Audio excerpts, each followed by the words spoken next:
110 రోజుల్లోనే డిఎస్సి ప్రక్రియ మొత్తం పూర్తి చేయడం రికార్డు అని మంత్రి గంటా శ్రీనివాసరావు అన్నారు. రాజమహేంద్రవరంలో ఆయన డిఎస్సి ఫలితాలను విడుదల చేశారు.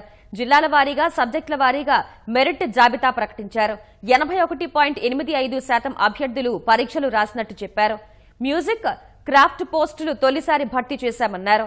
ఎంపికైన ఉపాధ్యాయులకు మే 15న నియామక పత్రాలు అందజేయనున్నట్టు చెప్పారు. ఎంపికైన వారంతా జూన్ 12న విధుల్లో చేరతారని వెల్లడించారు. కోర్టు కేసుల వల్ల 6 కేటగిరీ పోస్టుల ఫలితాలు ప్రకటించడం లేదని మంత్రి గంటా తెలిపారు.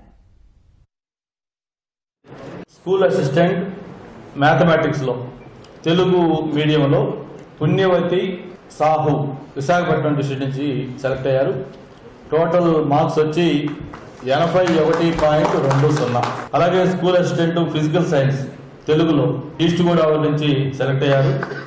కనకరాజు అనిశెట్టి 79.37. అలాగే school assistant biological science Telugu మీడియంలో ప్రకాశం జిల్లా నుంచి సెలెక్ట్ అయ్యారు. పాణ్యం వెంకట సుధీర్ కుమార్ 83.73.